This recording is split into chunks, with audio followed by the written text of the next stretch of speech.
Good morning. It is Wednesday, January the 22nd. I will not be able to be in class today because I have to take someone to the doctor. And that appointment is, of course, exactly at 4 o'clock, right in the middle of my two classes. So, outside of that, I hope you all had a lovely day off yesterday, or, well, actually not yesterday, but the day before, and that you did finish up your discussion posts. I'm in the process of beginning to grade those now. I want to go through, and I made this very quickly, so I don't have the citation in it that I need to have. I will tell you that right now. I did put some citation towards some stuff that I took off the discussion board itself, but for right now, I am missing citation in this because I threw this together very quickly because this decision not to be here today was made basically yesterday. So, our big discussion point is the agricultural revolution, good or bad? Most of you nailed the bigger points in this, that from your textbook and from Diamond both, they talked about how it was good in terms of humanity as a whole, that they were able to produce more food and thus larger populations, to which when many of you said that, my response was, okay, so what's the advantage of a larger population? We have a very large population on the planet right now, and it's not serving us well. The bad thing, of course, was the transition for the individual, and this is what Harari's big thing is, that they transitioned from basically a lifestyle where they were even in rough places like the Kalahari Desert today, where there are still nomads, they work 35 to 45 hours a week, and that's under the worst conditions. Um, that for the most part, your average hunter gatherer probably worked 30 to 35 hours a week, which is less than what most individuals work now. And most of that work was basically walking around and finding food. Hunting might be a little more strenuous and a little more dangerous, but for the most part, they now had backbreaking work because agriculture takes, well, sun up to sundown. For almost all of human history, agriculture has demanded complete work as long as one could see, trying to make sure that there were no competitors, uh, which is what we call weeding, getting all the things out of the way that would compete for the nutrients in the soil and the water for the plants that you want. Then there's the whole issue of storage. And then, of course, the fact that even if you do this, you're still going to be hungry during the cold months. So, all right, with that in mind. So, what is the advantage of more food production? Well, it allows for more people to focus on other things. Now, again, throughout almost all of human history, 80 to 90% of the population, up until effectively the 1800s, worked in producing enough food to feed everybody. So when we're talking about that percentage of people who don't have to do the back-breaking labor of producing food, you're looking at 10 to 15%. But it's this 10 to 15% that are basically doing things like developing and organizing religion, learning how to read and write and thus track goods, actually selling goods, buying and selling goods. The merchant class falls into that 10, 15%. And of course, the politicians, the people running the society, the full time soldiers who are protecting the society, these are all still in that 10 to 15%. The bad things that come, though, from food production is that suddenly you have to have social hierarchy. You have to have those people who can lead and who can protect. And in fact, some of the more common speculation at the moment is that what we actually get when people start settling down in small groups is that they basically have to have protection from foragers, from people who haven't settled down yet. And so to develop that protection, they basically agree to start giving a percentage of the food they produce to the best warriors, the best defenders, and that this eventually leads to social hierarchy, certainly within the unique village, but then over time in surrounding villages as settlers become more dominant in a given area. So this leads eventually to the idea of kings and emperors and their cadres of military people around them. Also, merchants, especially those who become proficient in doing long distance trade and travel. Um, but these people are going to be, and then of course your religious hierarchy, those people at the very top determining what the orthodoxy of any religion are and then training people in how to do that. Um, as we begin to get these more structured societies, well, no one wants to do the really hard work of the agricultural labor itself, so slavery develops. Um, and this basically is due to the fact that as larger organizations of people become aware that they can actually live better if they can get more food, then they start attacking and conquering each other, basically for control of the land. But once they have that land, then they have the people who live on it. So if you are a peon, an agricultural worker in an area that's conquered, your standard of living just dropped markedly lower because now you are a slave to somebody else in the society that conquered you. It also creates wars because, of course, they want more and more land and slaves to work that land. And then poverty, those people who are still at the bottom because they aren't producing but just enough to subsist on are going to become even more poor because they may not have slaves. So they're now competing with larger farmer organizations that have slaves, and this becomes chronic throughout most of the early civilizations we're going to talk about. This is a big deal when we get to Rome with the discussions of the Latifundia. It's going to be, well, the Assyrians actually develop into a militant organization in the sense that their whole civilizational order was based on taking more and more property, creating more and more slaves to do harder and harder work. So this becomes much more an idea embraced by many of the emerging civilizations, particularly as we get into the competition.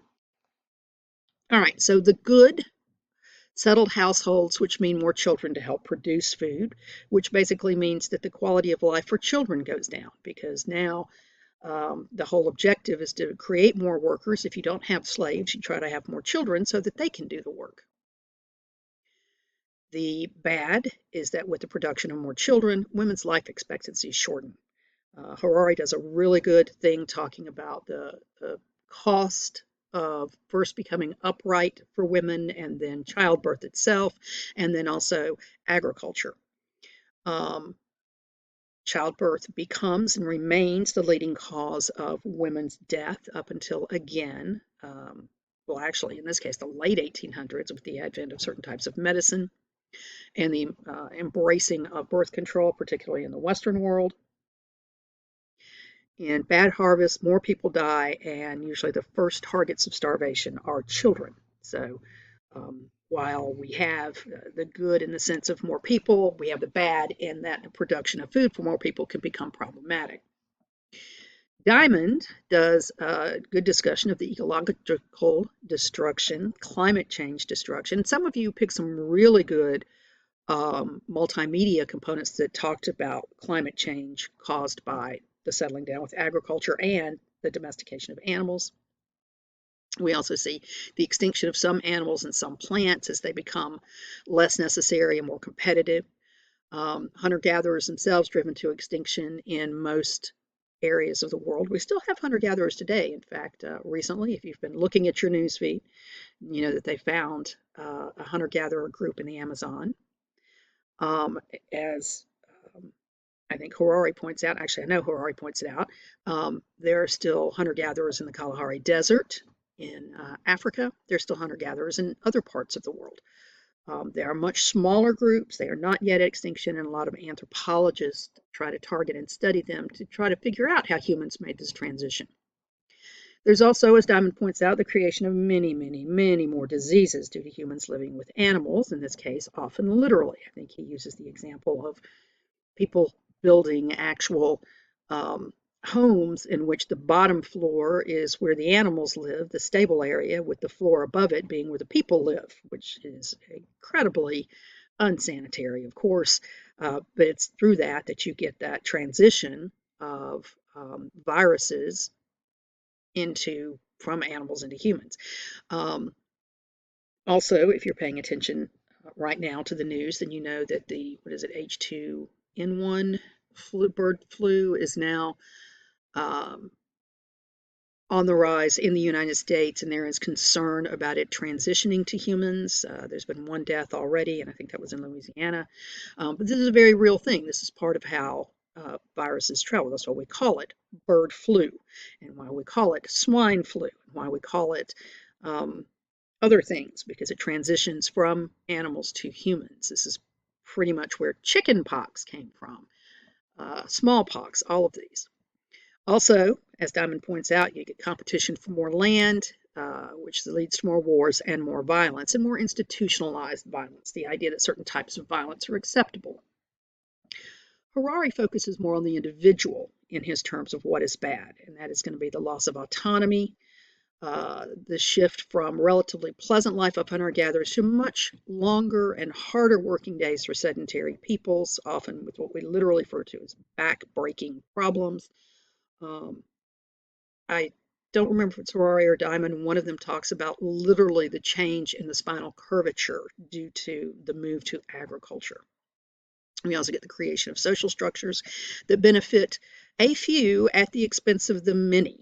And in this case, we're talking about social hierarchy and the wealth that is accrued by those people at the top and the poverty that's created for those at the bottom.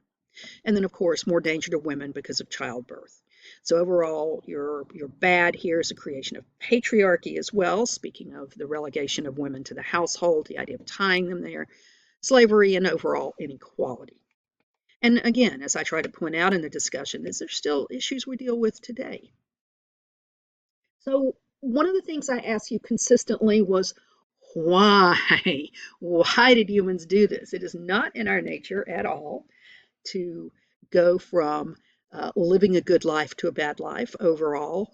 Humans are entropic. We usually choose the path of least resistance whenever possible. That's why I warn you about doing those things like getting your answers from other websites and not doing the work yourself. This is human nature, is to decline to the least possible energy necessary. So why then did humans do it? Well, Harari actually mentions, even though I don't think he elaborates on it as well as he could, that this transition takes 10 plus generations, possibly thousands of years to make.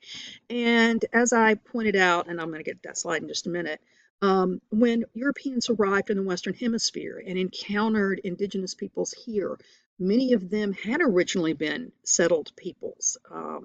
I referenced Ponce de Leon and his group of travelers that trekked through over a 2-year period, the southeast of the United States, Florida, Georgia, Alabama, all the way to the Mississippi. And in fact, Leon himself is apparently buried somewhere on the Mississippi.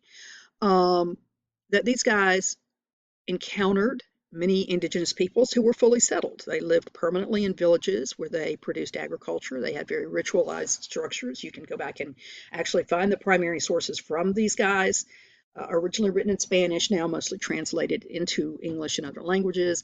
And in fact, their diaries from the early, or their accounts from the early 1500s were used in the 1600s by many of the British who came to colonize that area of the Western Hemisphere.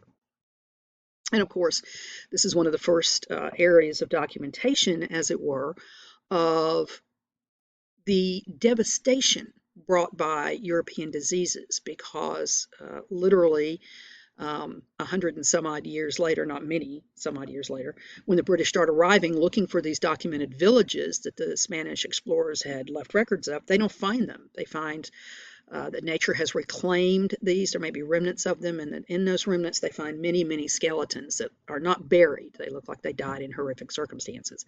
And this is the discovery that these peoples that had once lived there were no longer living there.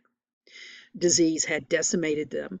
To bring us back to our point about how this changes people, is that in the ethno-history of the native peoples of the Western Hemisphere in this colonization period, this disease creates what is referred to as a shatter zone. And in fact, that's a big phrase in history and ethnohistory, particularly an area where whole societies were shattered because of the disease. And those people who managed to survive this disease were forced to return to the old ways. They could no longer depend on agriculture because they hadn't had time to plant or grow anything. These diseases wiped out society so quickly that they literally had to return to their hunting and gathering. So this is a big part of why the plains peoples of the 17 and 1800s, the ones who adapt the horse in the Western Hemisphere, become effectively hunter-gatherers again is because their larger bodies, their larger groups of them were destroyed by disease, so that those who survived had to once again return to a hunting-gathering lifestyle and take in people from other groups who had gone through a similar thing. Um, the supposition is that this sort of thing probably happened with early humans as well, because again, diseases mutate from animals to humans. One group survives a round of the disease, develops a particular type of immunity to it, but that disease is going to spread throughout and force peoples to again give up their settled way of life. When the Puritans, particularly, arrive in the northeast of the Western Hemisphere, or what we recognize today as the United States, they met peoples who were transitioning through this, that now had developed semi-permanent homes, where they produced agriculture from effectively the spring through the fall, and then in the fall would pack up what they had and move to a centralized camp where they wintered. And in that wintering, they shared what foods they had. They persisted in their hunting and gathering, particularly the hunting, but that these semi-permanent structures that they moved from each year, they also moved to different ones so that they could rotate crops in different areas. So this was a transitory idea. They weren't in the process of making the move to full agriculture. They had already made it and then been forced to return to a semi-permanent lifestyle. So this is a big part of why when we think of the thousands of years and why people slowly gave into agriculture, it's because it was a long process. Humans forget. You can see this generation to generation, that things that happened 2 generations ago that were horrific, we've forgotten about. Present example, in the 1930s and 40s, polio was horrific, and the only way you could survive it was through the black lung that helped you breathe. Well, then Jonas Salk came up with a vaccine for it. It is a required vaccine and has been around for almost 100 years now, saving many, many lives, but now due to the fact that we're 3 to 5 generations out from the horrors of what polio actually was, we have somebody running the Food and Drug Administration who believes that the vaccine should be done away with or become elective. The same with many other vaccines. These are things that saved many lives, but people have forgotten, or they want to attribute those vaccines to other things that there's been no actual scientific correlation to. So people forget. They forget the horrors of the past and how bad things were, even 2 to 3 generations back, or in this case, how good things were 2 to 3 generations back. And with that, come to accept the new reality of where they are. I've tried to make mention of this before when we talk about how your parents and grandparents didn't have the great advantages of technology that you do today, but at the same time, there's a cost of that as well. And there are things that they know and can do that you don't, because that hasn't been part of your need to know. It also fits in with Harari's idea that brains became smaller because people didn't have to remember as many things as they did when they were hunter-gatherers. So that's part of why I think people gave into agriculture. This is, by the way, I posted this in response to somebody. This is Charles Mann's discussion of the hunter and gathering transition. Sorry, I just realized I typoed that. Um, so I encourage you to read through this. Again, this is my theory on why things changed, and why people did give up the good life. It wasn't as if it happened overnight. Harari argues that they were trapped in it, which could effectively be true as well, that by the time they realized, if they ever realized, we may be today realizing how bad the deal was that they made, but by the time they realized it, it was way too late. They already had large families that they had to take care of and protect. They already had more children than they could feed, so they had to find ways to adapt. So yeah, it's a very interesting argument, and certainly one that we could look at today. Um, there are modern nomads, as there were, and there are people who have, even in our culture, chosen to make choices to minimize what they're in contact with because of the stress and strain of it. So, this is pretty much where we are with this discussion. A few things that I do want to mention and remind you of. You need to be sure that you cite internally all of your required sources. Most of you are much better at this. I didn't have to delete nearly as many top posts this week, but please do remember that you must do that internally. If there is no internal citation, I'm going to delete it if you don't repost it same day. In fact, actually from this point, I'm not even going to do that. I might mention to you that that I deleted it because you didn't have citation in it, but you need to get that corrected the same day. It needs to be done. Otherwise, we're going to start counting those late when you repost them. All sourcing, internal, and your works cited should start with the author or the producer, not the title or location. If you're using the Cordas et al. Textbook online, OpenStax is not the author. Cordas et al. Is the author, and that is what should be the first thing in both your internal citation, Cordas et al. 2025, and then if you want to put a location, that a chapter point, that is fine.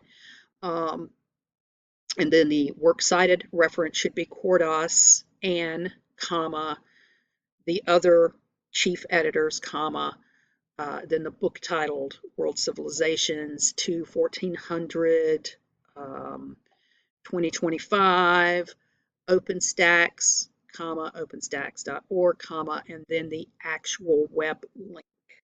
So, and again, from this point on, if there's no internal citation, I will delete it. You must have internal citation and a works cited, and those also need to be in your peer comments. Here's an interesting thing. If your peer comments are not inclusive of information enough to need a citation, then you're not going to, then they're below expectations. So you need to have some kind of information in each of your peer comments that you took from one of your sources to complement or round out your work. So the peer comments also definitely need the internal citation and the works cited. All right, you need a separate paragraph to compare and contrast the perspective biases of your sources. Many of you did well with this, and I think because this conversation is much easier, this discussion, because Harari and Frankopin, no, sorry, Harari and Diamond, not Frankopin, that's later. Harari and Diamond have differing views on the pluses and minuses of the agricultural revolution. I think it was easy for you guys to see that.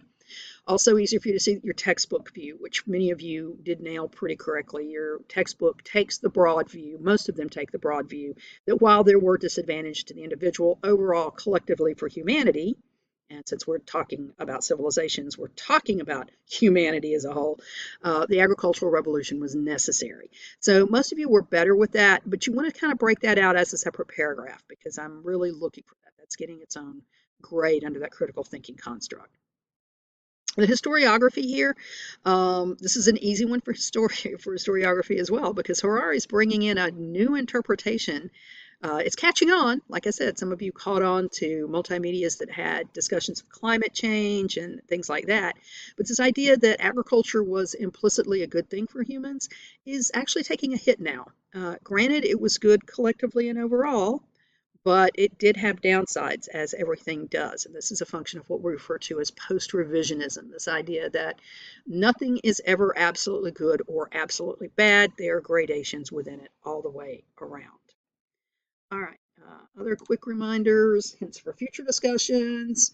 When you're reading through peer comments, I'm very happy that many of you are responding to me. I encourage you to do that. But also, as you're reading through on days Friday through Monday, when you're looking to respond to something, look at the questions I'm asking other people. One of the big questions I consistently asked is, what does your multimedia say about this? What does Harari say about this? Because people aren't nailing that. So that's really what I'm going to. Harari called this agricultural revolution a big fraud, and I was trying to get you to this idea of the historiographic issue behind that, which is, again, that for hundreds of years, historians have considered the agricultural revolution to be good and necessary. It's only now in the post-revisionist period that we're beginning to say, well, let's look at it from multiple perspectives. From a overall human perspective, perhaps it was, from civilization's perspective, but from the perspective of the vast majority of individuals, it's probably a downgrade in the quality of living.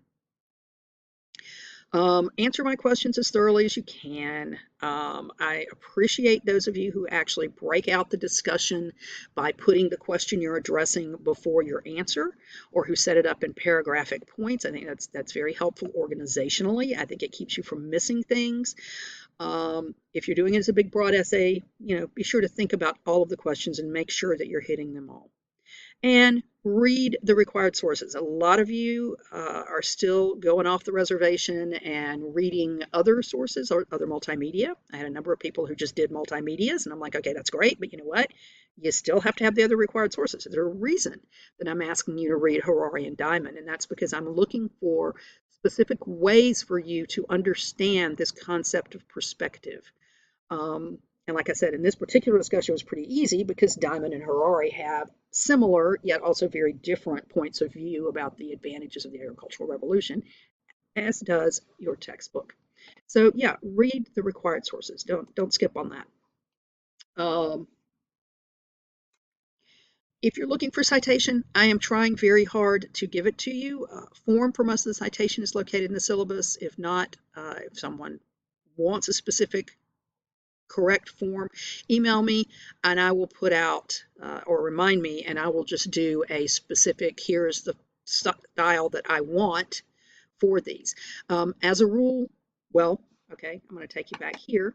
Okay, this is how I did my citation, and this is how I like it. This is the internal citation, Charles C. Mann, 2005, pages 42 to 43. And this is, notice that the man and the man match. Yeah, you can go straight from this to the citation itself. Mann, Charles C., 1491, New Revelations of the Americas Before Columbus. That is italicized because it's a book title, and all book titles should be italicized in all citation forms. Then the date, 2005, and then, because it's a book, the full publication information. Most local publishing Center, New York, and this is from Vintage, not Vintage, Vintage Books, which is an imprint of Random House. I did the same thing. Where's the page before? This was Novak. This was an online article by Sarah Novak. It was published in 2022. And then the full citation here, Novak Sarah, what did the transition from hunter-gatherer to farming really look like? It is an article. So it is in quotation marks, not italicized. It was published April 2022. Technically, sorry, I should have done this also. Discover Magazine is actually a magazine, but is italicized. It was located at discover.com. I accessed it on the 20th of January, and I accessed it from this link. So that is your full citation, as it were, for a magazine article or an online article. But I try to give you these citation things as well, and I will continue to do that. And again, if you request it, I will try to put together a works cited official listing for all the sources in the course.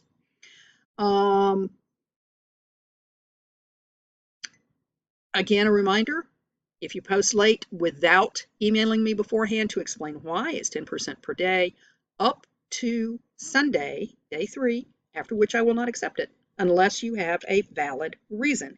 And you have to email me before Thursday to let me know that valid reason, or before it's due Thursday. You can email me on Thursday, but before it's due at midnight. If you post your top post on Monday, it will be deleted. Because that's just rude to all of us, and I'm just not going to do that. Just not going to do it. All right. Also, if you post all of your discussion, your peer responses on the same day, you're going to start getting A below expectations as well, no matter how good they are. Some of you are doing some really, really good work, but you're doing it all on the same day, and that's not the way this is supposed to be set up. I realize that coursework goes over the weekend for this course, and a lot of people work on the weekend, but you still have Thursday after you post your top post to respond to somebody, Friday, which is a weekday, and Monday until noon. So there's 3 days that are not part of the weekend that you can still do this. So yeah, try to be getting that into it as well. Again, the idea is to keep these ideas recurrent in your mind, positive reinforcement by reading other people's discussions, reinforcing the information over the period of time after you actually write your top post. All right, so where are we now? Well, for this is week 3. And for week 3, you are required to do the critical thinking exercise. Where is that? Well, I'm going to take you there now. If you're looking at our top page, I will, by the way, this announcement, I will be adding an announcement that will include this video in it. So if you are watching this, you can go back and review it there. You're going to go to activities and you're going to go to assignments. Now, your first critical thinking exercise is this one. Critical thinking exercise week 3, patriarchy required. When you click on it, it's going to bring it up for you. Because it doesn't do it for me, I'm going to actually go to the patriarchy right here, the analysis itself, and we're going to talk through it. Okay, so this is a primary source analysis, and as you know, a primary source was something written in the past by someone who was there. If you need further clarification, this is a really good video from Shmoop. I'm gonna tell you, I'm gonna warn you right now, because this happens every semester. Every semester on the final exam, I give a question that asks you to consider what your favorite primary source of the semester was and why, and to talk about it. Every semester, I have at least 2 people in every class who talk about Harari or Diamond or Frankopan. These are not primary sources. They are secondary sources. A primary source is something written in the past by someone who was there. Live it, love it, learn it, so that you don't screw that question up and lose 20 points, because that's one of the big ones. All right. For this particular exercise, you need a minimum of 3 different primary sources from the time periods we have discussed for the past 3 weeks, which basically for you are going to be the ancient civilizations, because of course in week 1 and then in most of week 2, as we're beginning to make that transition, people weren't writing yet. So these are mostly going to be primary sources from this past week and from this upcoming week. All right, so for this first paper, I have actually already chosen, go away, 9 sources for you to pick 3 from. You see what this is? You see what this is right here? You know what that is?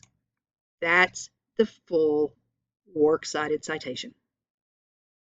Which means when you get to the end of your paper and you get your works cited, all you got to do is copy and paste the exact citation from this document.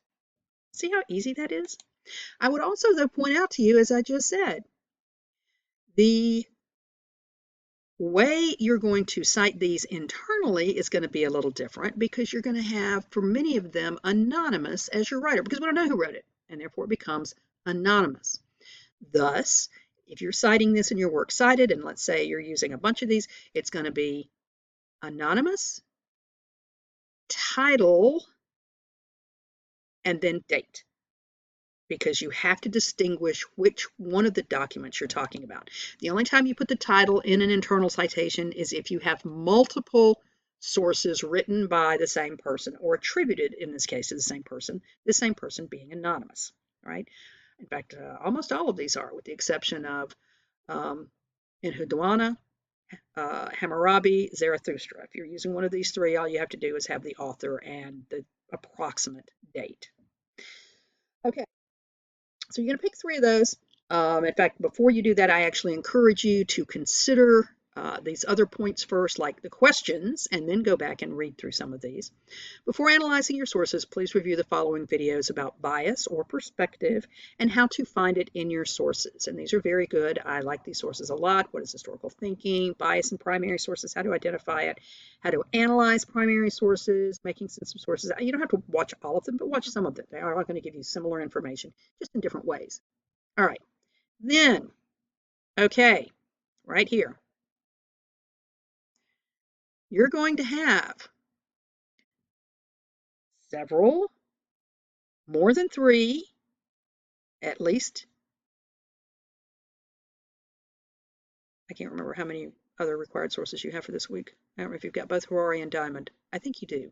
In which case you would then have 6 required primary sources. Your textbook, the 3 different primary sources, and then the other 2 required readings for this week, whether it's Harari and Diamond or just Harari or just Diamond. I can't remember. And like I said, we'll check that in just a second. But you're going to have that many in your works cited for this CTE. And that means you're going to cite them in the body of your paper, right? So using these, you're going to discuss the history of patriarchy. How and why does it evolve? How is it related to the agricultural revolution? How is it related to the development of what we refer to as civilization? How and why does civilization need hierarchy and social roles? Is living in civilization better or worse than being in a hunter-gatherer society, and why? So you're really kind of using a lot of the stuff we just talked about in this as well to answer the broad questions. But there is a phase 2 of this, because this is literally the whole question that you're looking at. What biases are present in the primary sources, in your textbook, and in the supplemental required readings for the past 3 weeks? What is your bias and why? And I'm going to warn you, many of you showed me your bias in this last conversation, this last discussion, which I think is pretty interesting. What is your bias and why? Why did you choose the 3 primary sources you chose? And why did you not choose others? Which means you're going to need to look at some of those other ones. You're going to rule them out for whatever reason. You didn't like it. You didn't like the way it presented itself. It didn't seem to work with the ideas you were working with. What did you leave out and why? So this is requiring you not only to consider the bias in your sources, but to consider your own bias as well, right? What you choose, why'd you choose it, etc. Remember to review the grading rubric itself, which is located down here. If you use the one online, I've got to replace it because I forgot that it was at an 8-point and not at a 5-point thing. The CTE is worth 5 points. Citation is mandatory, of course. If you're looking for historiography and what to know about it's there. And then some hints again on writing a thorough, I call it journal, but it's actually a CTE entry. The purpose of these CTEs journals is to integrate the different elements of what we were studying to get a broader perspective on these big themes of history. Comparing and contrasting is always a good way to organize and approach the ideas involved. So consider that when you begin to make your arguments, right? And a lot of these sources, the primary sources, are really interesting because a lot of them will reinforce each other. In terms of what they say, how they say it, how they view the role of women and men in the society, etc. I have also chosen these because they are from all over the place, as in other than the early civilizations of the Western Hemisphere. They pretty much cover China, India, the Fertile Crescent, as it's called. I'm making air quotes around that, Fertile Crescent, as it's called, and the really early civilizations and locales that you're going to be reading about in week 3 itself. All right, so the critical thinking exercise is due on Saturday by midnight. Saturday by midnight. It is mandatory, as in, if you do nothing else this week, you must do this. It is mandatory. You may choose to do the discussion as well. And with that, I'm going to go back to the discussion page. Activities, look, discussions, yay! See how simple that is? And this week's discussion, what is civilization, folds nicely into the critical thinking. Because as you've noticed, in the critical thinking rubric, I have civilization in air quotes because the very first question you have here is, what is civilization? How and why do they differ from each other? What are the most common symptoms of civilization, and how do they evolve? Of the civilizations we have studied so far, from Eurasia's Fertile Crescent to Asia to South America, which civilizations have the most in common and why? There's some really good and interesting answers in this. For my students who are looking at Hancock, that's always a fun place to go as well, because that's one of his big arguments about the idea of original civilization, is why these early civilizations have so much in common. What are the least that they have in common and why? What are the most successful civilizations we have studied so far and why? And I'm going to warn you, anytime you see a word in air quotes, in this case symptoms, successful, and in from the CTE itself, the word civilization, that normally means that's something you need to define for me, because this is an amorphous word that doesn't really have meaning unless you put it into meaning. So when you talk about what you think of as the most successful, define for me what you think that means.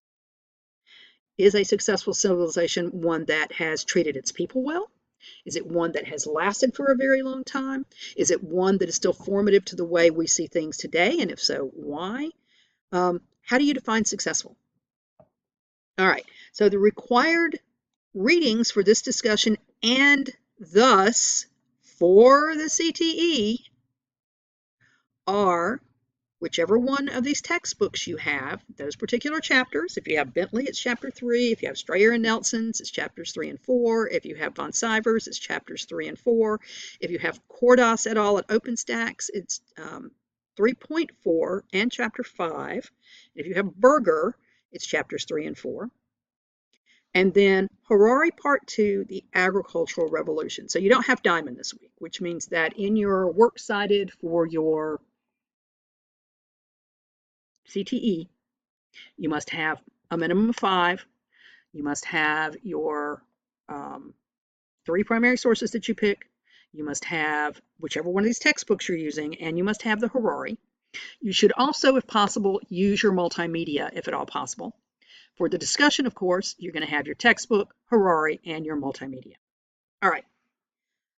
As always, the top post for the discussion, if you choose to do it, and I encourage you to, because like I said, this rolls beautifully into the required CTE.